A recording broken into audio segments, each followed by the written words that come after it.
Веројатно се сеќавате, една сабота бев отсетен, меѓутоа, дали се сеќавате, значи саботата, последната сабота од октомври, што зборувавме.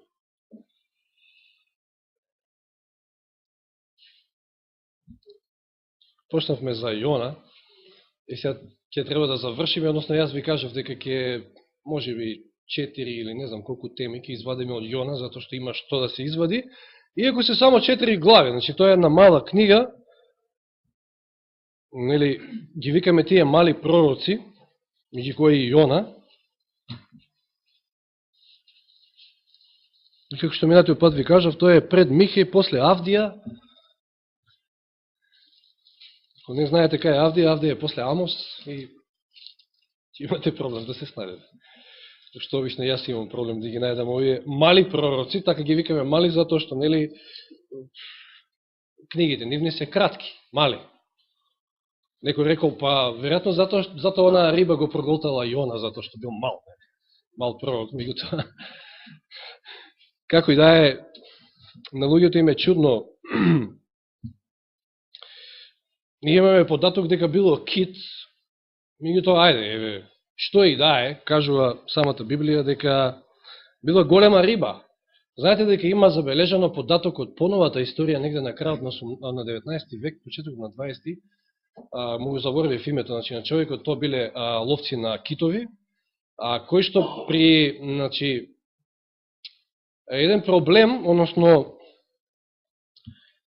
значи, што го имале на море, со нивниот брод или чамец, со што биле, веројатно со брод, китот, не сакајки, нормално, успел да го голтне. И после неколку дена, успеале да, веројатно да го најдат, да го извадат од китот, човекот бил се уште жив, иако бил доста дехидриран, и се вели таму дека од онаа киселина, значи оној сок за варење што го лачи, значи самото тело на китот, телото толку му побелело што понатака веќе, значи тенот му се променил буквално на кожата, бил цел живот понатаму многу побел од сите други, нели, белци да кажам.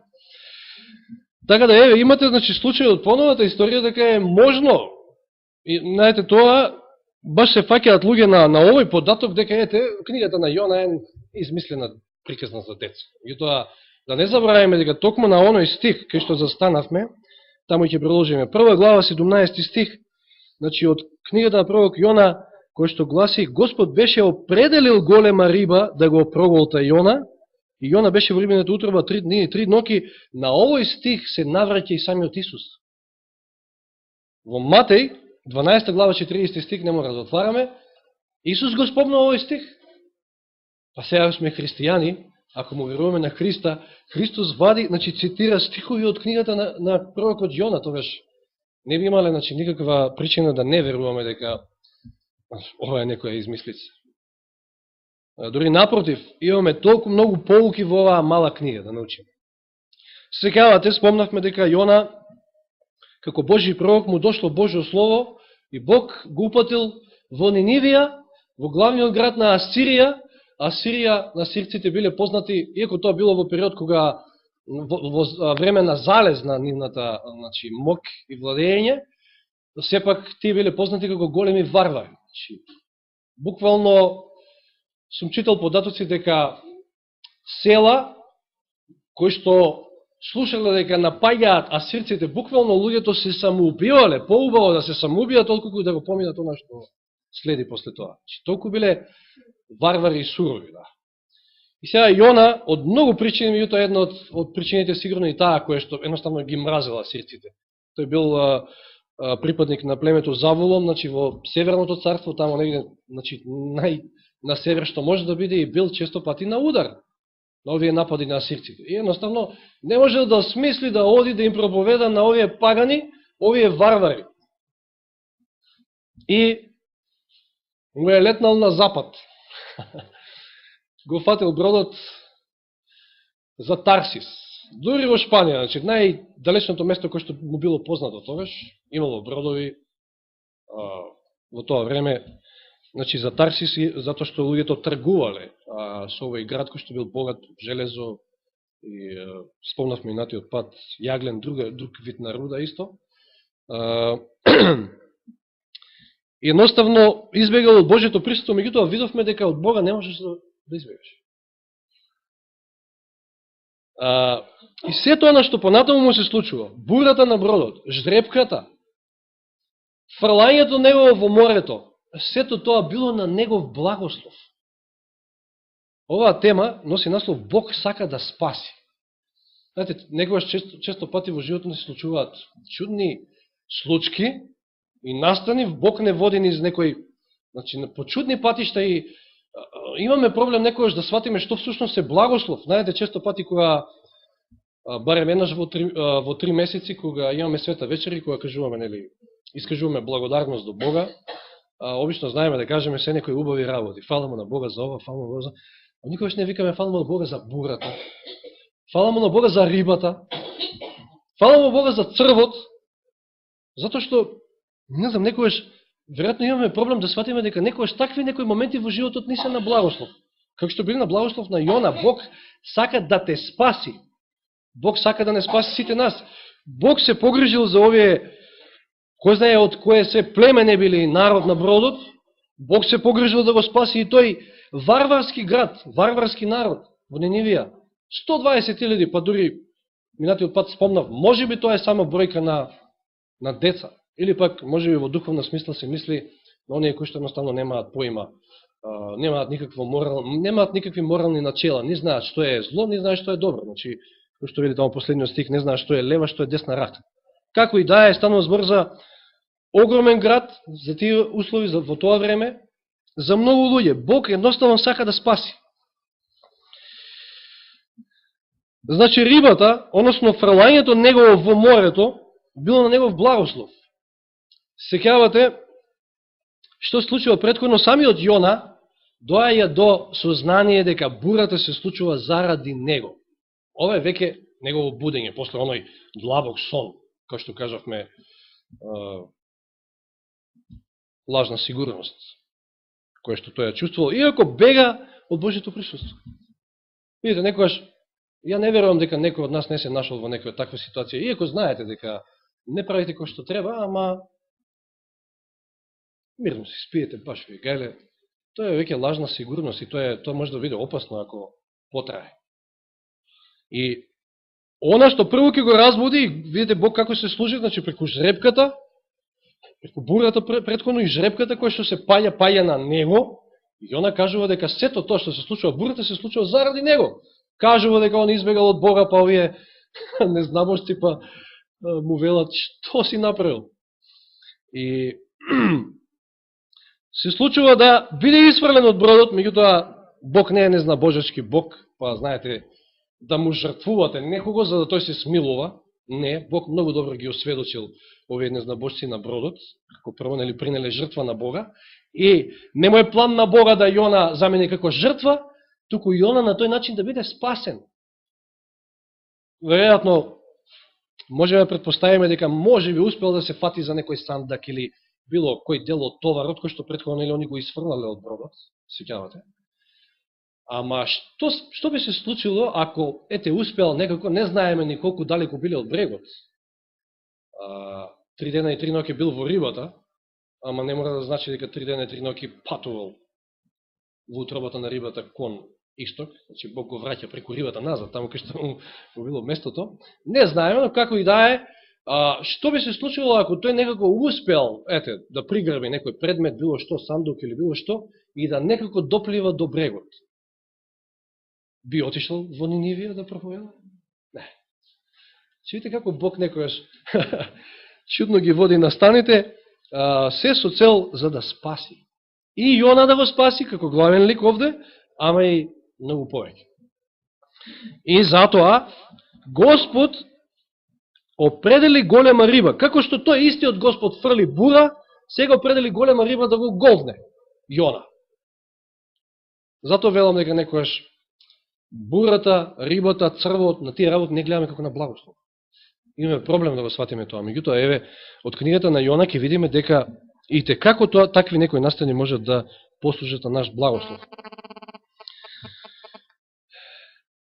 Една голема поука. Овде, значи, Јона е фрлен во Средоземното море, може да предпоставиме колкава е длабочината на Средоземното море, односно не мора да предпоставиме, имаме податоци.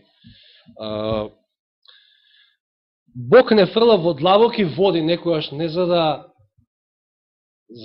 се удавиме, туку за да не прочисти. За да не врати на стариот добар пат. Значи, творење на неговата волја.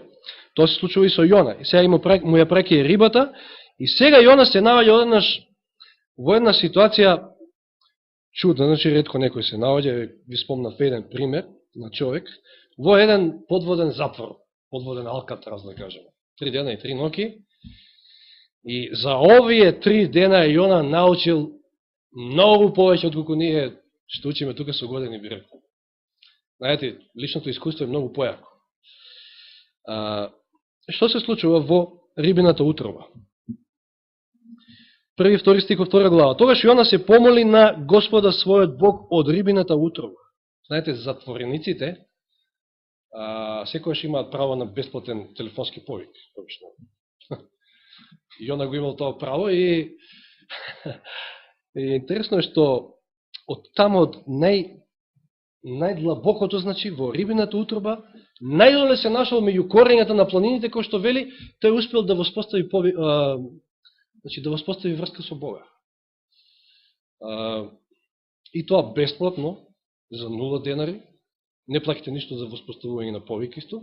Значи, ова е една реклама, значи, за мрежата што ја секојаш ни е достапна кон Бога. Никој оператор, не верувам, ни еден мобилен нема да фати од тамо, значи, да воспоставите врска од дното на морето. Не верувам. Јас со мојот VIP, кој ќе се стимнам доле у подрум некојаш, па не фаќа, односно знае да не фати. И ова е реклама за VIP, нели? Ама ете, на VIP сме, затоа што ефтино е. Но како и да е, значи, ова е една голема охрабрување за нас, кади да се наоѓете, и во најдлабоките места, и во најтемното, Бог слуша, да. Еве во 2 стих, тој рече, во својата неволја извикав кон Господа, и тој ме послуша, извикав од утробата на подземјето, и ти ми го чу гласот. Значи, кога се каете, Јона почна да се кае веќе, да се свртува. Кога се каете, таа молитва од Бог веднаш ја услиша. Не може Бог да не ја слушне на ваква макра, на ваква неволја. Се сеќавате на бурата на Галилејското море, кога учениците викаат: Господе, помогај! Исус, нели, кога спие, во еден поинеков сон од оној на Јона, и тој веднаш им пристапува на помош. Така да нема ситуација, нема така длабоки води, нема такво темно место, нема таква длабочина. Не сте толкав грешник, за да, не знам во каква ситуација да сте, да Бог не може да ве слушне. Тоа е една голема поука, секојаш да имаме на ум. И сега видите, се моли. Ова е молитвата на Јона. Ти ме фрли во длабочината, за ова една зборувавме и ќе зборуваме повторно, затоа што ова тема е доста битна. Како ти ме фрли во длабочината? Му се обреке на Бога и му вели: Господи, ти ме фрли во длабочината. Ма нели го фрлија незнабожците? Затоа друг пат. Во срцето на морето и водата ме обкружи. Сите твои поплави, бранови минаа преку мене. Пазите, ова, ако ако имате, еве, можеби програм за проучување на Библија, полесно е, ќе сватите дека ова се цитирани стихови од псалмите. Јона се моли и цитира стихови од псалмите. Пример, 120 псалм 1 стих, 42 псалм 7 стих, не свртуваме таму, само да ви напоменам, но и многу повеќе има. Значи, буквално ја има Божјата реч во себе, и овде сваќаме дека Јона добро му било познато словото, писмото, нели? И добро го знаел сигурно и 139 псалм, како што спомнав минатиот пат, каде што пишува дека каде да одам, Господе, ти си секаде таму, значи не можам да избегам од тебе. Значи Јона добро знаел. И тоа избегал, знаеме од кои причини, едноставно не сакал да оди во Нинивија. И реков: отфрлен сум од пред твоите очи, но сепак ќе погледнам повторно кон твојот свет храм. Водите ме обкружија дури до душата моја, бездната ме обколи, тревите ми ја завиткаа главата. Кој знае, значи она целата таа каша во која што тој се нашол тамо во утробата на рибата. сите тие треви, што се не, значи, јадел ова животно, ова риба, слегов до корењата на планините. Значи, најдоле што може. Таков е патот на секој оној кој што ќе сврти од Бога. Значи, ќе сака да избега од Бога и отворење на неговата волја. Подолу, се подолу, се подолу и се подолу и најдолу. Меѓутоа, не значи дека таму кога ќе се најдете најдолу, Бог не ве слуша. Околу мене беа за секогаш земните лостови, но ти извади го од јамата мојот живот. Ево и ова е исто од еден псалм. О Господи Боже мој, кога изнемогна душата моја во мене, си спомнав за Господа и мојата молитва влезе при Тебе во Твојот свет храм. Па затоа некојаш Бог дозволува да ни изнемогне душата, затоа што тогаш си спомнуваме за Господа. Често пати, еви самите ученици, ќе спомнам повторно таа бура во Галилејското море. Значи, правеле се што можеле за да некако се спасат од тонење. Исфрлале и тие дел од товарот и се тоа што го имале. И кога на крајот сватиле дека се немокни, им изнемогнала душата, тогаш им текнало за Исуса, иако тој бил тука, и повикале по него. Бог некојаш дозволува, значи, користејќи ги сите своји средства и можности да дојдеме до оваа точка за да ни текне, да го повикаме Господа, и потоа вели оние кои се придржуваа кон суетните идоли ја оставаат својата добродушност, а јас ќе ти принесам жртва со гласот на фалба, што се заветувам, ќе исполнам. И се внимавајте, ова е клучниот момент до кој што Јона требало да дојде. Спасението е од Господа. Нема спас со тоа што ќе бегате од Господа. Нема спас. Спасението е од Господа. Не можете вие да се спасите на некој свој начин. Никако. Јона требало да дојде до овој момент, да свати дека спасението е од Господа. И веднаш после ова, следува стихот, тогаш Господ и заповеда на рибата и таа го избува Јона на копното. Значи, веќе, еве ги тие, така да кажам сега, значи, педагошки мерки, кои што Бог ги спровел, за да Јона почне да сваќа некои работи. И, значи, наоѓајќи се во таа рибата, веројатно Бог ја насочил, не е ништо проблем за Бога, тоа нешто, токму во правецот во кој што требало да појде Јона. Значи, го враќа назад, кон брегот, од каде што треба потоа да појде до Нинивија.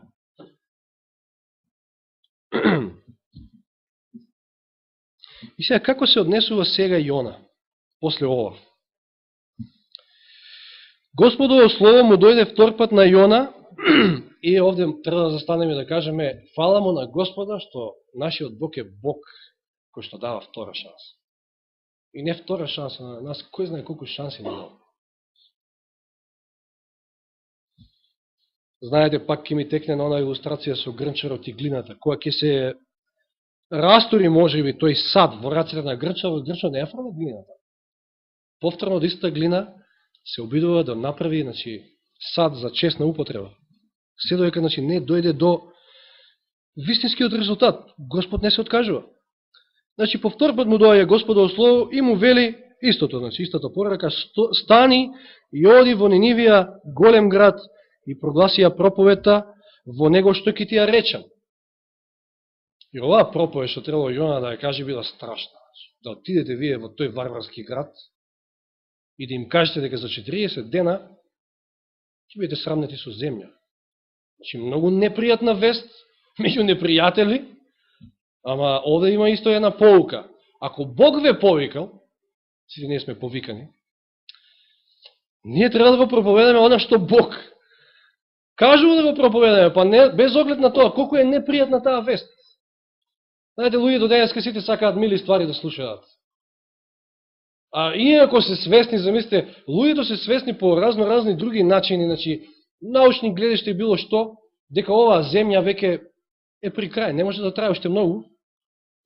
И ако им упатите порака на предупредување, значи, како што Бог ја праќа преку троангелската вест, тие не сакаат многу да слушаат така нешто. Непријатна е вест. Меѓутоа, колку и да е непријатна, ние, ако сме повикани, треба да ја изнесеме, затоа што таа, колку и да е непријатна, е на благослов. Бог го сака нашето спасение. Сака да бидеме спасени. така и за нинавјаните. И сега Јона, значи, за разлика од првиот пат, веројатно може би отрчал до Нинивија, да си ја поправи грешката, но Бог не е готов со Јона. Се случува вистинско чудо. Кога Јона почна да влегува во градот, значи, ден одење, проповедајки, велеше, уште 40 денови Нинивија ќе биде уништена. Сега внимавајте, ова е, сега во моментот го забележав овој детаљ. Погоре стоеше дека Нинивија бил голем град 3 дни одење, а овде стои дека првиот ден на одење, Јона почна да проповеда, и од првиот ден луѓето се осведочени, уште од првиот ден. И ниневијците поверуваа во Бога, огласија пост, се облекува во врекишта, сите од најголемиот до најмалиот. И Јона ќе стане најуспешниот евангелист на сите времења. Замислите си Бог со каков човек се послужил за да спаси 120.000 луѓе, огромен град. Со човек кој што, ќе видиме подосна дека, ја ќе кажам, емоционално бил не баш многу стабилен. Имал, значи, доста мали проблеми. И еве, бега од Бога, сакал да избега, тој се послужува преку него со еден ден проповедање на веста ниневјаните да поверуваат во Бога, да огласат пост, се внимавате сега како одат поред верата, а постот, а потоа и молитвата, се, значи, упатиле молитва кон Бога и се одвратиле од својот лош пат. Дошло, нели, тој до царот, да не зборуваме за се, и царот објавил да се случи молитва и пост, и тоа не само луѓето да постат, туку дори и животните да постат. Толку сериозно ја сватиле веста и навистина вистински се покајале, а тоа не го кажува и стикот 8, кај што вели, туку вели и луѓето и добитокот да се покријат со врекишта, да повикаат силно кон Бога и секој да се отврати од својот лош пат и од насилствата што се во нивните раци. Значи, вистинското покаяние опфаќа и оставање од враќање од лошиот пат. Како што Јона, тргајќи кон запад, се свртал сега кон исток, 180 степени, така и секој од нас. Еве и случајот со ниневјаните. И сега вели царот, кој знае, може би Бог ќе се смилува и ќе се одврати од својот луд гнев, за да не загинеме. Ова го велат и овие незнабожците што патувале заедно со Јона на бродот. Кој знае? Може би Бог ќе се смилува. Кога му велат Јона, стани, помоли се, може би твојот Бог ќе се смилува. Тоа се луѓе кои што не го познаваат Бога. Па велат кој знае. Страшно е ние да кажеме, чекај јас сега, Господе, еве ќе се покајам, па кој знае може да ќе се смилуваш ти на мене. Како бе кој знае? Па сигурно Бог ќе се смилува, затоа што е милостив, долго трпелив, спор на гнев. Тоа Јона добро го знае. Значи Јона немал проблем овде, ќе видиме во 4 глава, со тоа дека не го познава Бога. Туките како добро го знае? Па и избегал затоа што знае дека Бог е таков. Што е чудно малко, ама ете. Тој е човекот. И Бог ги види нивните дела, дека се обрати од својот лош пат и Господ се сожали заради несреќата со која им се беше заканил да ја направи и не ја направи. Нинивија беше спасена, 120.000. Од ден на проповед, од ден одење на Јона. И ништо чудно што во Матеј, ај сега да отвориме во Матеј 12 глава, значи пак оној момент кога Исус цитира стих од книгата пророк Јона, Исус им се обраќа на тоа поколение, значи на евреите, со следниве зборови. Значи Матеј 12 глава, ќе отвориме во, ќе прочитаме 40 и 41 стих.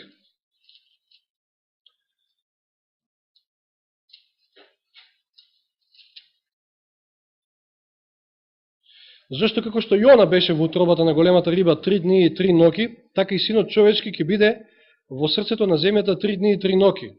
Најверојатно една од темите ќе се бави, значи, понатамо во иднини со овој стих, да објасниме што е тоа 3 дни и 3 ноќи, затоа што Исус не поминал 3 ноќи во гробот, така да веројатно ќе се задржиме во некој иден момент и на ова.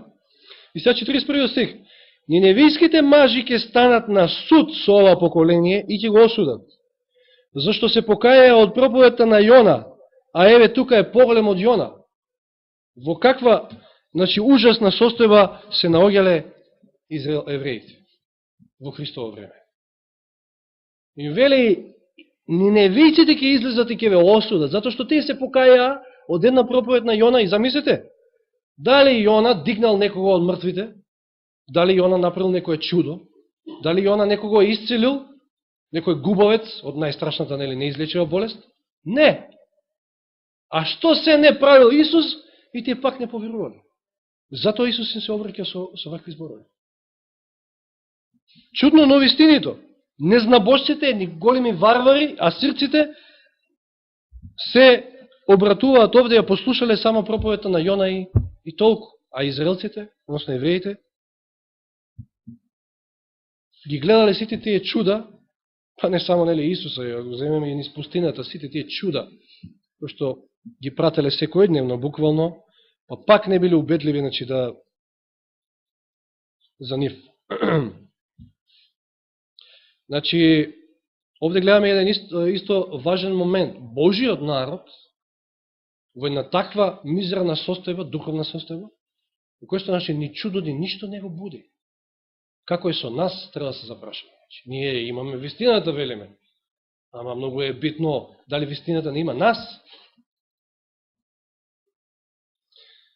И сега, се добро се завршило. Зошто е сега 4 глава?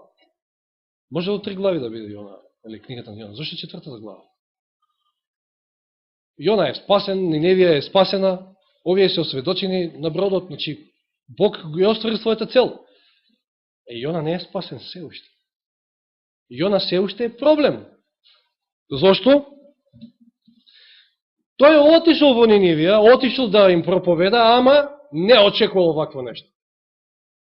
Да ви кажам право, ја не очекував вакво нешто, значи од такви варвари.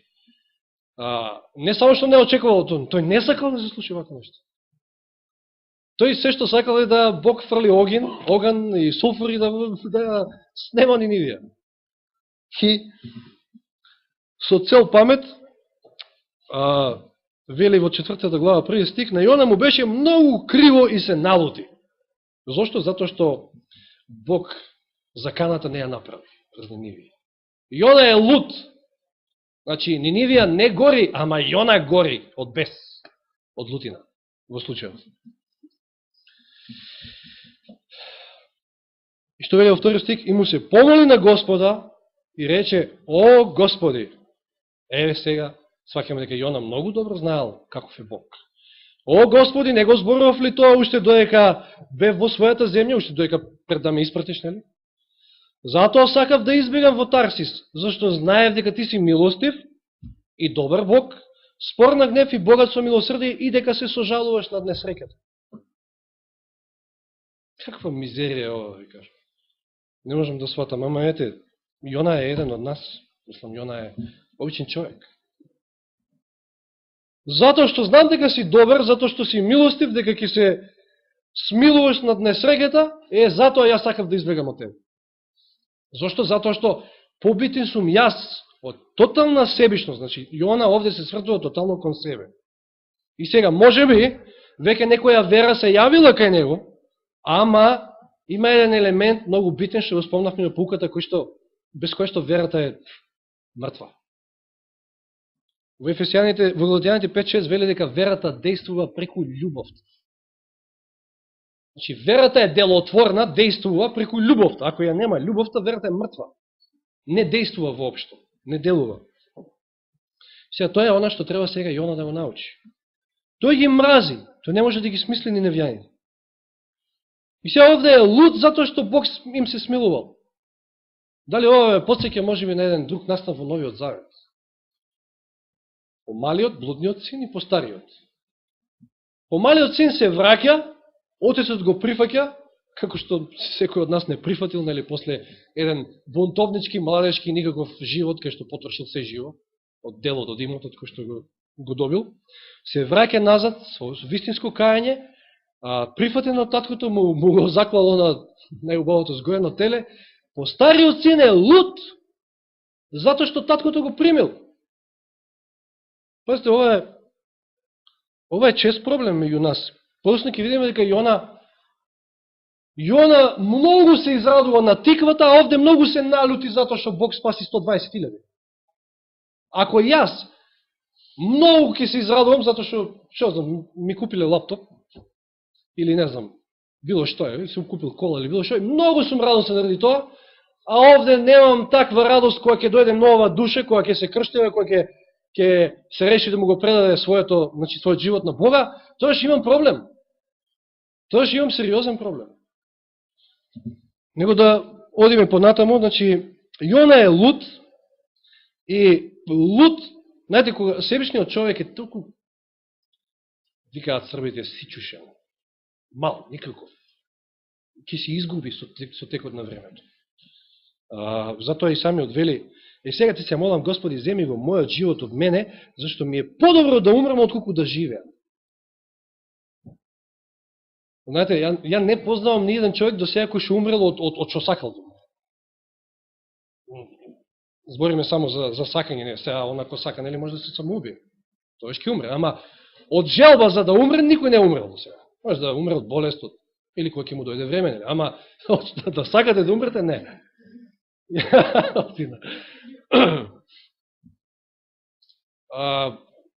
Тука би пратил една порака до, нормално ако некојаш ме слушна,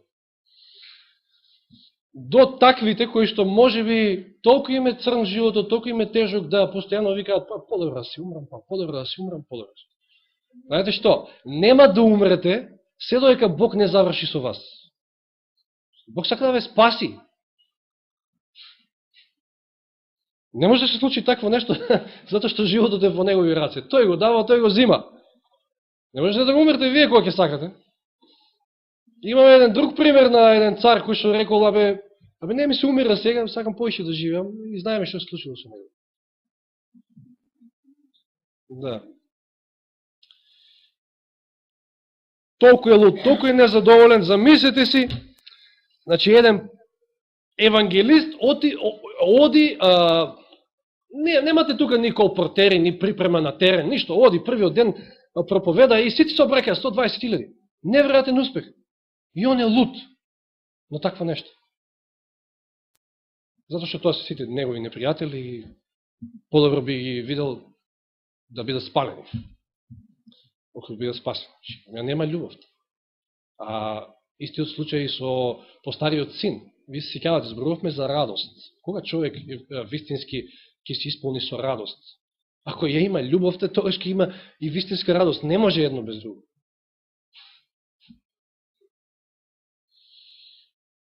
Господ му одговори, Господ не му враќа воопшто, он е бесен, луд, меѓутоа Господ му вели, дали се лутиш со право? Дали имаш право што се лутиш? Само тоа. Сега Јона излезе од градот и со цел памет, седна на истокот од градот и си направи таму колеба и седна под неја во ладовина доека не види што ќе стане со градот. Останало што станало, што има да стане? Ама он чека уништување на Нинивија.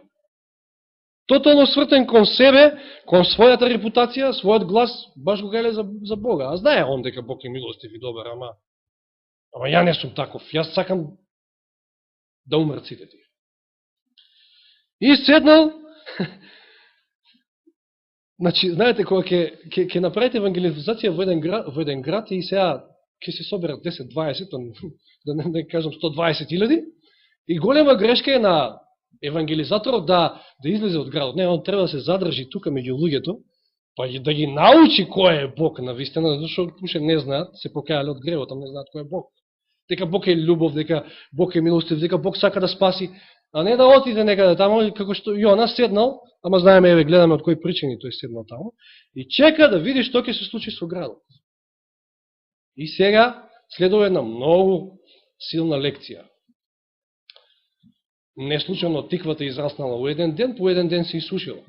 Сам уште едно Божие чудо. Ама Бог, ќе се користи и со тикви, и со црви, и со риби, и со бури, само за да не спаси.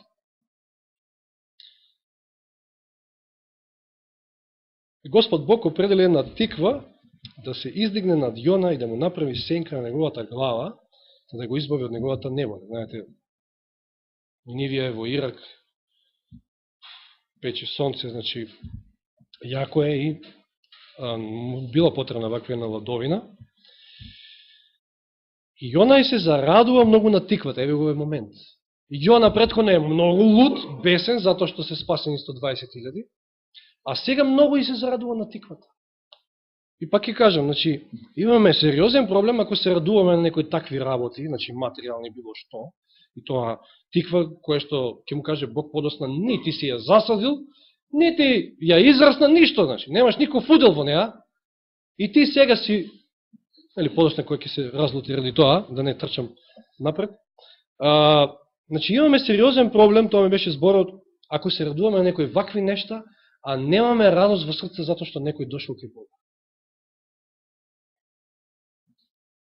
И еве лекцијата се. Еден ден има убава сенка, Јона седи таму и чека. Чека, веројатно, да се случи бомбардирање на Нивија. Мислам, значи, како што Бог знае тоа да го направи како Содом и Гомор.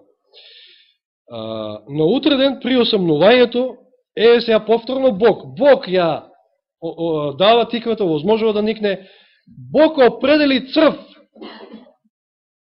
Како што Бог определи силен ветер и бура, како што Бог определи риба, Бог определи црв. Зошто? Откаде сега црвот? За да ја подгризе тиквата и таа да се исуши. И згора на тоа, огреа сонце, Бог определи врел источен ветер и сонцето ја вжештуваше Јонината глава, те сосем се истошти. И посека со сета своја душа да умре. Повторно, Јона сака да умре. Абе, нема да умреш дека Бог не заврши со тебе. Треба да сватиме. Колку и да сакаш, нема да умреш дека Бог не заврши со тебе. Бог треба да те спаси. И некојаш ни е чудно, обично тоа некои може би постари жени во поодминати години, па проблеми, па свекрва сна, па не знам што, па во пона, па не ми се живе и готово. И зошто? Зошто уште Бог ме чува во живот? Зошто уште сум жива? Или жив?